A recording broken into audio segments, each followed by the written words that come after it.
Hey, hey, hey, Facebook, YouTube, Periscope. Great evening, great evening, great evening. Hey, you guys, come on in. Come on in, come on in, come on in.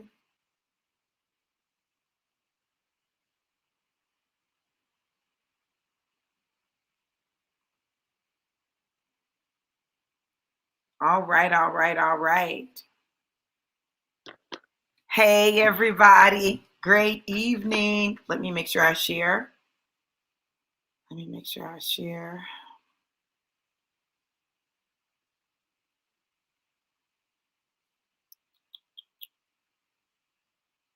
Share this real quick.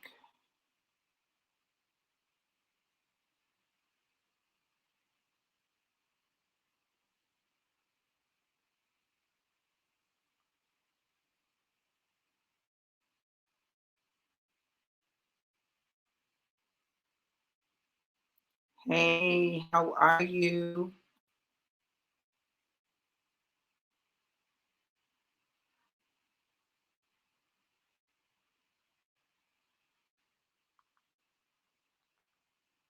All right, you guys, great evening. How are you? Let me know who's here and where you're tuning in from. Let me know who's here and where you're tuning in from. Got an awesome word tonight.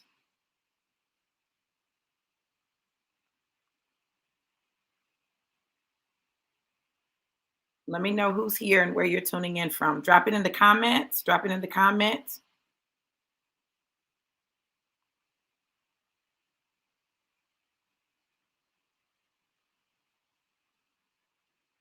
Drop it in the comments. Hey, Jackie, how are you, beautiful? How are you? All right. Hold on one second, you guys, and then I'm set. Just needed to share that. Okay, awesome, awesome, awesome. So tonight, hey, David Whitfield and St. Pete. So tonight, you guys, we're talking about the fact that angels are on assignment for you, right? Listen and believe. Angels are on assignment. Listen and believe. Hey, Artesia. Jackie says, still moving, girl. This coffee and these bars, honey. Matter of fact, I'm glad you said still moving. I probably need to fix me a little bit. I'm nervous though because it's a little late, honey. I might be up. I need to be up a little bit. I got some stuff I need to do. So I think I'm going to go ahead and fix me some coffee. Just finished half of our Jackie. I know that's right. So you guys, listen. Tonight, earlier I talked about how angels are at our disposal, that they will be on assignment for us, that they're waiting for us to give them instructions, right? And so, God just really directed me to go to Luke, right? So tonight we're going to talk about angels on assignment. We're going to go into Luke chapter 1. Luke chapter 1. I'm going to see if I can share it here without it throwing my system all the way off. It's been acting a little stank, but let me see if I can get to it and share this for you.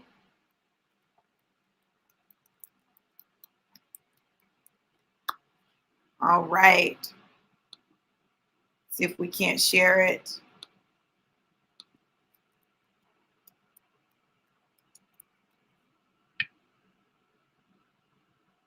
Okay. All right. So let's see if we can get this to work for us.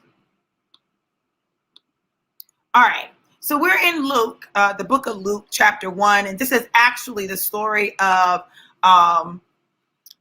Zechariah and Elizabeth, right? When the angel Gabriel comes to them, right? To let them know that they're going to have a son. Does that not sound familiar? It's interesting because Elizabeth and Mary were going through the same thing around the same time. Okay. So we're going to talk about that. We're going to talk about the role of the angel in all of this. So let me go. Let me share.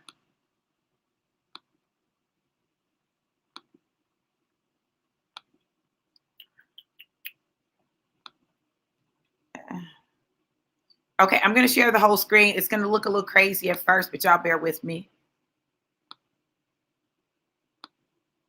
Okay. All right. So you guys should be able to see my screen. Let me just kind of get here so that I can see what's going on. Okay. All right. Okay, that's what I need to see. I need to make sure I can see it. So I'm going to start in. I'm going to start with verse 1. I'm going to start with verse 1. Okay. And it reads, and this is in the Living Translation, and this is Luke chapter 1. Many people have set out to write accounts about the events that have been fulfilled among us. They use the eyewitness reports circulating among us from the early disciples. Having carefully investigated everything from the beginning, I also have decided to write an accurate account for you.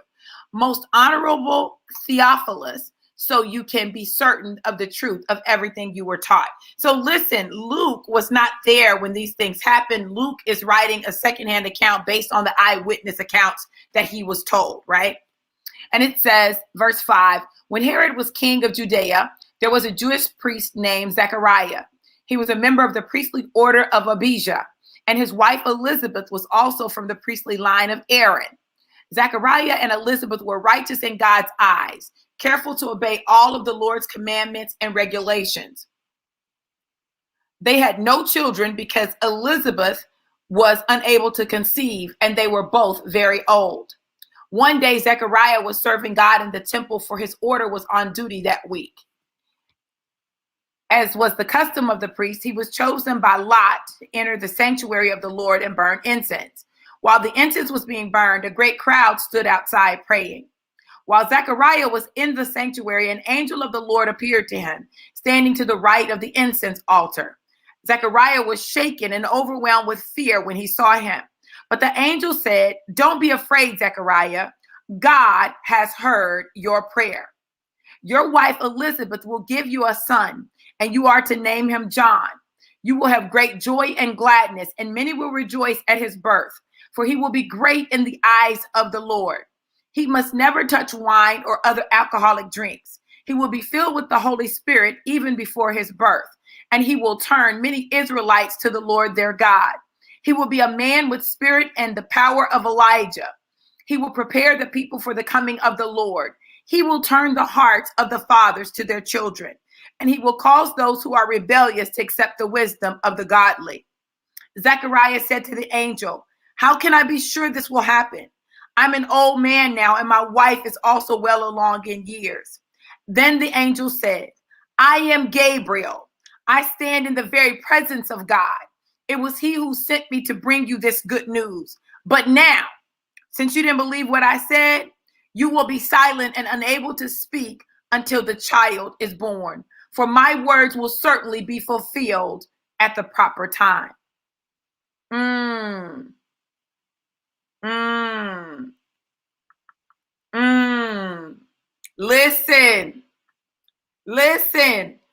Listen to what Gabriel had to say. Listen to this. Gabriel said, "I am Gabriel. I stand in the very presence of God. It was he who sent me to bring you this good news. But now, since you didn't believe what I said, you will be silent and unable to speak until the child is born. For my words will certainly be fulfilled at the proper time." Let me stop it right there. Y'all, listen. Gabriel stood in the very presence of God. God sent him to Zechariah to give Zechariah a message. And Zechariah was about to miss the blessing because he did not believe what the angel said. Come on, somebody. He didn't believe it. He couldn't believe that he would be able to have a son, that he and Elizabeth would be able to have a child, because they were both up in years. And so he immediately asked the question, well, how do I know this is going to happen? Well, let's start right here, because the angel showed up from God and told you. How about that right there? How about that? Yes. Yes. Artesia. Shut up. Silence. Right. Okay. Listen, here we have a situation where an angel has an assignment. God has given the angel an assignment, given him charge to go and to tell Zechariah what he is getting ready to do for him. In fact, the fact that God was going to give Zechariah and Elizabeth a child, even in their old age. See, God is not concerned about the parameters and the limitations that we place on him. Like, they don't move God. God is God and he can do what he wants to. It's interesting to me, the parallelism. Now, I want you to think about this. Where else do we see a situation where someone was old in age but had a baby, right? You got it. Abraham and Sarah. In their situation, Sarah laughed. And because Sarah laughed, that was a whole nother problem. That was a problem. Why are you laughing?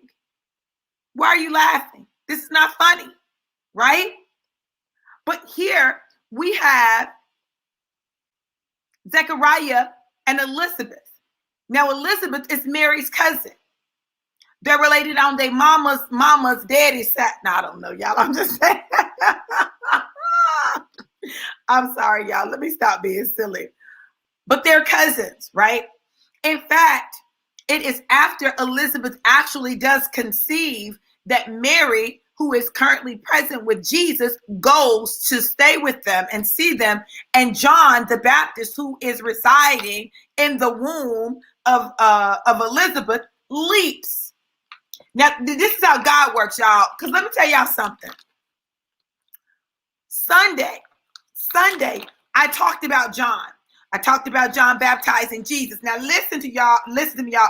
Listen, this is nobody but God, because I did not plan to talk about this today. This was not what I was going to talk about. Like, I didn't know what I was going to talk about, right? But God said, go to Luke. Go to Luke. I want you to talk about angels. I want you to talk about the role of angels in our lives. And, okay, God, let me go on and do that. So literally, that's what I was doing. And I went to Luke, and whose story is it? But it is the story of the declaration, the exclamation, the proclamation that John would be born and what his name was going to be. So literally, here we are talking about John. My God. After we talked about John on Sunday. So here we are, Zechariah, who is up in age, and Elizabeth, who is also up in age. And Elizabeth was not able to have children. They'd been married for quite some time, and she couldn't have any children. So they had given up hope. They'd given up hope that a child was coming. And yet, here a child comes, right? Here a child comes, right? The angel says, listen, you're going to conceive. Your wife Elizabeth is going to conceive, and it's going to be a son. Name him John. I got chocolate all on the front of my cup. Name him John. Name him John. Now listen, y'all. People say, well, God is not that concerned that, he would tell you the names. Hey, he told them what to name Jesus. Listen, God is concerned about what he's concerned about. And so when the angel was talking to Zechariah, he was letting him know what God was doing. And when Zechariah said out of his mouth, listen, how do I know? See, when you start something out with how do I know, you already saying, I don't believe it. How do I know? How do I know this is going to happen? Gabriel was like, because I said it. I said it. That ought to be enough. I said it. But no, because Zechariah was like questioning him and doubting him. Now it's a whole issue. It's a problem. So listen, this is why this is titled what it is, right? Angels are on assignment for you. They may be bringing you a message. They may be going out to do something for you. But listen, when you fail to listen to the message that the angel brings and believe it, there's a consequence.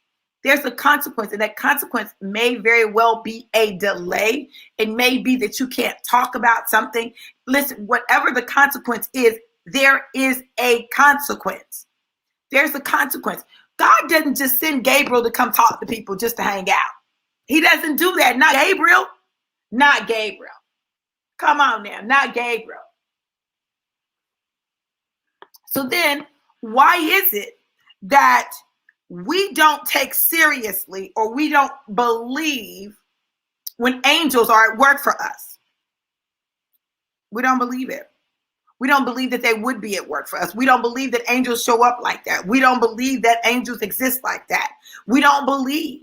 In fact, when people talk about the angels and dispatching the angels, we say that's angel worship. No, we're not talking about worshiping angels. We're talking about receiving messages. We have proof. We have proof that God sends messages through angels. We have proof, right? We have proof. Literally, we just read where the angel Gabriel showed up to Zechariah while he was in the temple and told him, hey, listen, you're going to have a son. You and Elizabeth, you're going to have a son. I know y'all up in age, but you're going to have a son. Name your son John. And he's like, I have a son. He was looking at me like I'd be looking at the Facebook prophets that was talking about I was going to have a baby in 2021. Who finna have a baby?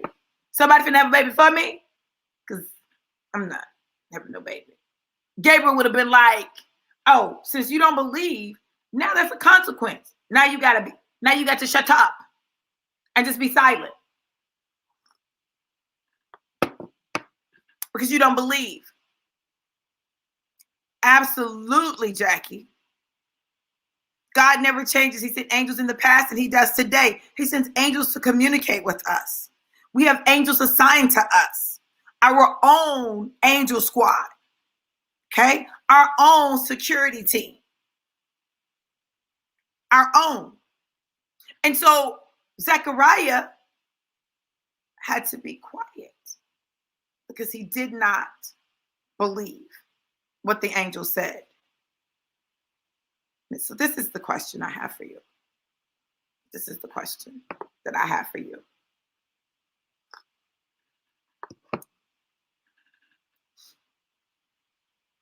If there's scriptural evidence of angels bringing messages from God, this is only one example of many, right? This is only one example. But if there's scriptural evidence of it, then why is it when the angels try to communicate with you, you don't listen or you don't believe it's them? You don't listen or you don't believe it's them. You know, we are so driven and everything moves so fast that sometimes they just have to get our attention. How do they get our attention? They may use numbers to get our attention. We may keep seeing the same numbers, or we may keep seeing the same phrase, or we may keep seeing something that's related to something. You know, one of the things that I've been seeing a lot of this number is 822. 822. Well, what's 822? 822 is my birthday. That's my birthday. I keep seeing 822, 822, 822, 822, 822. And I'm like, well, what is that? What is that 822? What is the significance of that other than it is my birthday? Well, hold on. There is an angel number 822. And that number symbolizes faith and trust. The angel number 822 calls for you to do your duty and fulfill your obligations. The angel number 822, hold on, also denotes a period of peace and harmony. Wow. It relates to giving and receiving, finding balance and harmony, caution, diplomacy. So the number 822 is a blend of the energies and attributes of the number 8. And we know that 8 is the number of what? Y'all tell me what 8 is the number of.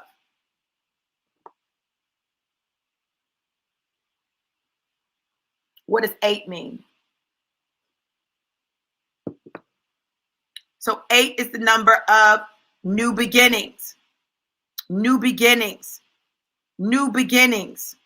giving and receiving, manifesting abundance, monetary and business acumen, management, self-confidence, personal authority, discernment and good judgment, insight and intelligence. Okay? Cause and effect. 8, right? 2 is the number of faith and trust, finding balance and harmony. So you've got the number 2 also resonates with serving your life purpose and your soul mission. Like, why were you created? What were you created to do? That's what the number 2 is associated with. But then the master number 22, because 22 is a master number, symbolizes the principle of precision and balance, dreams made manifest, ancient wisdom, realization, force of nature, redemption. Y'all listen, redemption. The number 22 is associated with redemption, love, service, the divine imagination, universal transformation, philanthropy, common sense, and practicality. So it brings a message about your personal spirituality, your inner strength, and your tenacity, pursuing your divine life purpose. The angels encourage you to have faith and trust in yourself and know that you will find success in all that you put your mind and efforts towards. They're helping you to recognize and acknowledge the divine light, the God that's within you and within others. So listen to me. When I see 822, it is my reminder that I am to be about the business of my life purpose and my soul mission. God has given me a purpose. And if you notice, if you paid any attention, I've been very serious about pursuing my purpose. I'm pursuing my purpose by any means necessary and at all costs, right? Regardless of who doesn't like it or who feels some type of way about it. Like, I literally have been in that place. And that 822 denotes that. That's the angel's way of saying, hey, baby, you're on the right track. Keep going. Hey, baby, stay focused. You're getting a little off right here, right? It's my reminder. It's my reminder that I am called to manifest the abundance, the abundant life that God has promised me, which is why you hear me consistently making these declarations over people, right? I declare and decree that everything that your hands touch prospers. And every place your feet tread, that you have not only been given dominion, but you're walking your dominion out. That your worst days are behind you and your best days are in front of you. That the promises of God for your life are yea and amen, which means yes, and let it be so. 822, my birthday.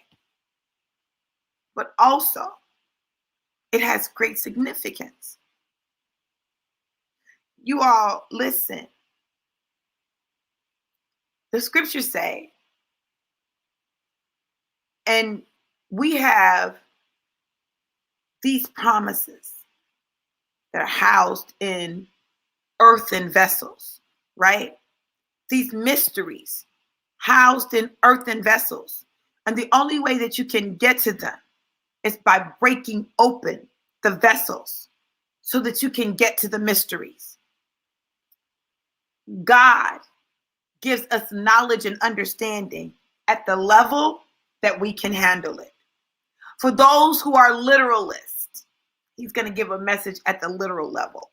For those who are able to go behind the veil, he's going to give you a little deeper insight, right? For those who are able to go into the Holy of Holies, it's a whole nother level of understanding once you tap into that space. But God always is sending you a message and telling you something. Why?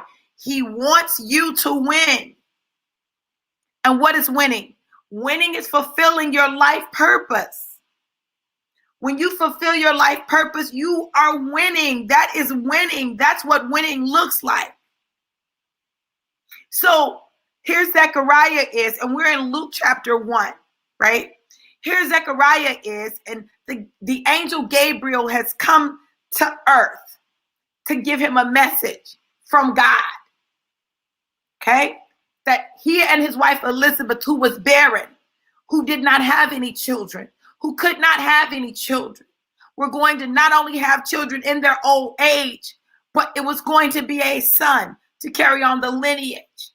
And that son Listen, and that son's name would be John. And he would go before the Messiah and prepare the way.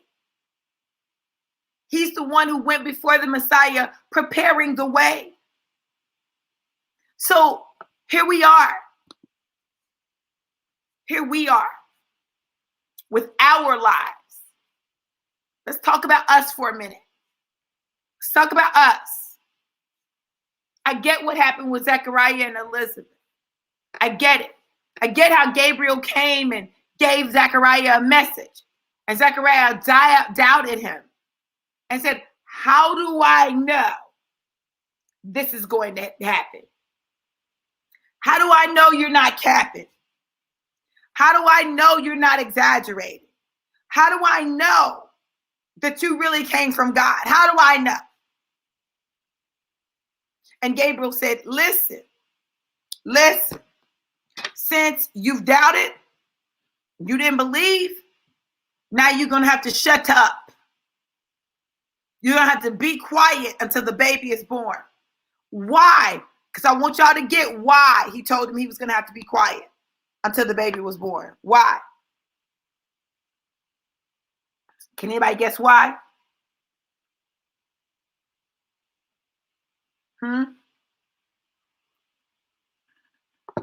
Because the promise was going to be fulfilled at an appointed time. But Gabriel knew if he allowed Zechariah to keep speaking, Zechariah would talk himself out of the promise. How many of you have ever done that? God said something to you and you kept talking, but the more you talked, the crazier it sounded. And you said, that's probably not going to happen. I don't think that's going to happen.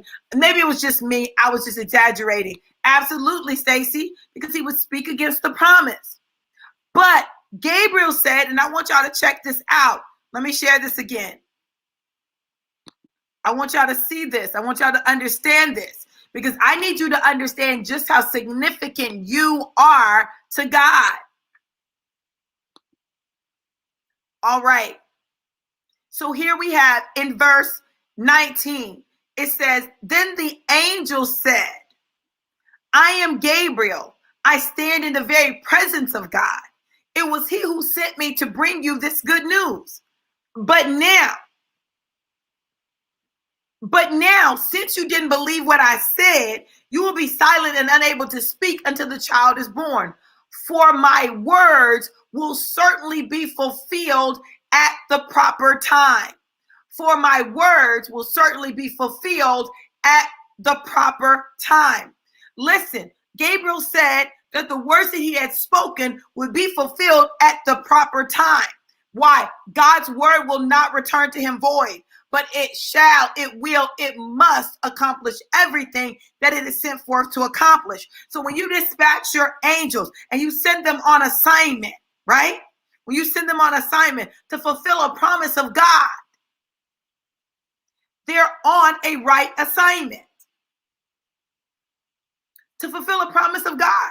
One of his promises concerning your life, one of his promises concerning your health, one of his promises concerning your joy, one of his promises concerning your peace, one of his promises concerning, your success, your love life, all of that. One of his promises that he's made you.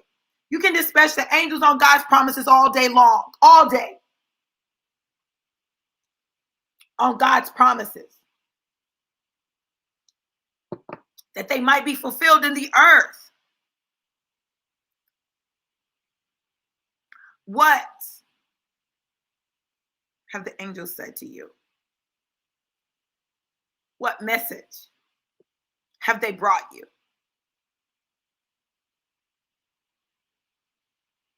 I'm going to say this. This is a little risky. I'm going to take the risk, and I can take the hit. I'm going to say this. For many of us, we've been taught some craziness. Now, some people would say believing that angels go on assignment, like that's crazy. No, let me tell you the craziness we've been taught. We've been taught we don't have no power. We don't have no power. Life just happens to us. The devil is a lie. Life doesn't happen to us. It happens for us. God may allow some things to happen for us, to move us in a certain direction, to help us get a certain result, to position us a certain way. It happens for us. Life happens for us. And so that way we've got to understand that as life is happening for us, it's happening for us. It's happening for us. It's happening for us because he knows that we are in need. In need of what, Dr. V? What do we need? We need understanding. We need understanding. We need clarity. We need something we can hold on to. So Gabriel came and gave Zechariah something he could hold on to. But instead of Zechariah listening and believing and holding on, instead what he did was said, but Arama, how will I know that this thing is going to happen? How will I know? And Gabriel said, okay, you want to question me. You want to doubt me. So since you want to doubt me, I can't run the risk of you speaking against this promise, because we need John to go before the Messiah to prepare the way. We need John to show up and be born. We need John to be born to Zechariah and Elizabeth. We need John born at this specific time. We need John not to drink any alcohol, not to cut his hair, not to do this and not to do that. We need John to be a Nazarite of the tribe of Nazarites, ultimately, don't cut his hair, don't drink any alcohol, none of that. We need John to be able to do that. And in order for that to manifest, I'm going to have to shut your mouth up so that you don't speak against it. Because we need something. Zechariah had an amazing encounter with an angel. Wow. But not only did he have an amazing encounter with the angel, but he also learned a valuable lesson. Listen, don't be all up in God's business about how he's going to do something. We're so used to knowing how everything is going to happen and, doing it in the natural that we miss that God's best work is not done in the natural. It's done in the spirit. And when it's done in the spirit, come on, y'all. When it's done in the spirit, what happens in the natural is a natural byproduct of the spiritual manifestation. Some of you are waiting for the natural manifestation of things that have happened in the spirit. And you're wondering why it hasn't manifested, because you freaking talk against it. You've talked against it. Shut up. Stop doubting. Listen and believe. Listen and believe. Listen and believe. I don't care who else doesn't believe it. I don't care who else doesn't get it. I don't care who else doesn't like it. You listen and you believe. You speak it. You declare it. You affirm it. Stop waiting for someone else to do it. Vision boards, that's what it is. That's your affirmation of something God has promised you. Your affirmation. So every time I look at my phone, I see my affirmations. It's my reminder. It's my reminder of the things that God has promised me for this year. And I know you guys can't see it well, but it's my reminder, my $1 million.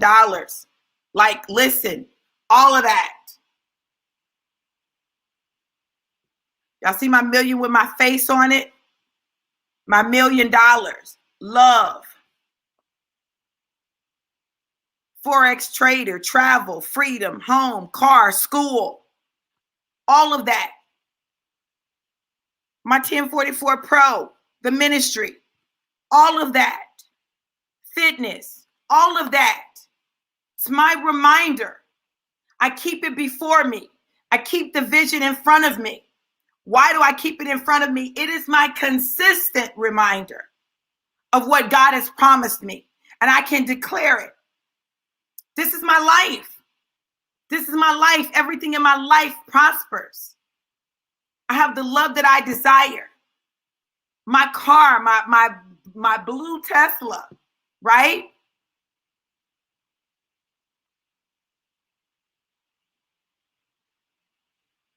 It's there.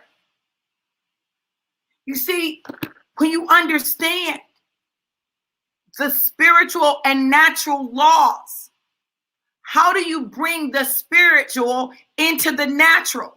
It is through manifestation. It is spoken. In the same way God created heaven and earth, he created light and separated the light from the darkness. In the same way, we have the ability to speak and to manifest. We have the Ruach breath of God inside of us. And as we begin to declare, those declarations produce something. That's why there's a quote, and it says, whether you believe you think you can or you can't, you're right. We shape what happens in the natural with our thoughts and our words.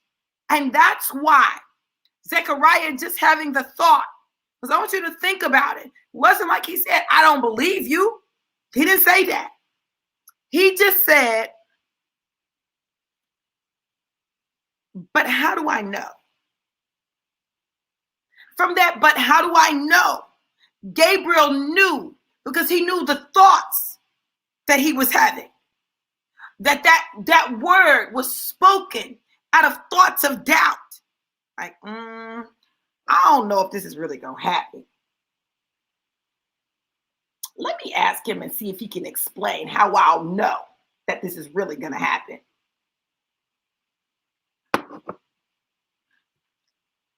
And as he spoke, Gabriel said, okay, I see what you're doing. This is not new. We're used to this. Sarah laughed. You're doubting. Okay, so this is what we're going to do. We're going to shut up your mouth so that you don't mess this up. Because this needs to happen at the prepared time, at the appointed time. There was a specific time that it needed to happen in order for John to be older than Jesus, to go ahead of Jesus, to prepare the way. Wasn't a big gap, because remember, Elizabeth and Mary were pregnant at the same time. But it was a far enough gap so that there were some months where John had gone ahead and prepared the way, so that when Jesus showed up, John was in the wilderness, said, prepare ye the way, that there comes one mightier than me, greater than me, whose sandals I'm not even worthy to tie or untie. There were things that had to happen. Yes, Stacy, you bring the spiritual into the natural by speaking it. Absolutely. Affirmations are the things God promised us. Jackie said, our words have vibration and the universe operates on vibration. Absolutely. Everything that God is doing and everything that God has done has been systematic. And when we understand that, then we understand that we need to be more systematic. If we learn God's system, then we can exercise God's process. When we learn God's system, we can exercise his process and we can get God results. I'm just trying to help somebody tonight understand that these angels are really working for us, waiting for us to get it, waiting for us to catch it in the spirit and pull it into the natural. But will you? Becomes the $1 million question. Do your own study. You don't have to believe me or listen to me. Do your own study. Study the times when angels showed up in the Bible. Study what they did when they showed up. Just go through and study that. You study it. Check it out for yourself. Okay?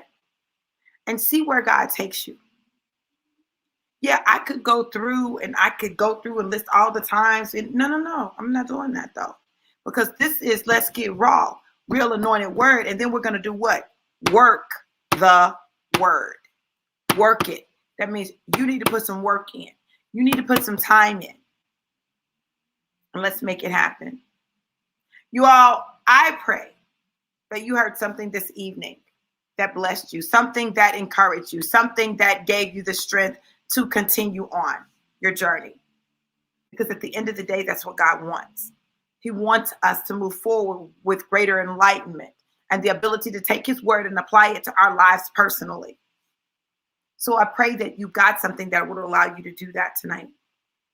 And then the next thing I pray is that you would hear the voice of God like never before, and you allow it to be your guide, that you would walk out the promises of God. And that is why I declare and decree that everything your hands touch prospers. In every place your feet tread, God has already given you dominion, and you are walking in that dominion. That your worst days are behind you and your best days are in front of you. That the promises of God for your life are yea and amen, which means yes, yes, yes, and let it be so. You all have an absolutely amazing and incredible night. Join us on Sunday morning for Passionate Pursuit of Manifested Purpose, our Sunday fellowship. It is an amazing time in God. It's at 9 a.m. Eastern Standard Time. Right here, you can join us right here on my Facebook page, in the group. Listen, I'm telling you, we are live and we get live. We let God do what God does best, and that's be God. So listen, know that I love you guys to life and life more abundant. Have an amazing, incredible, and absolutely epic night. Be blessed.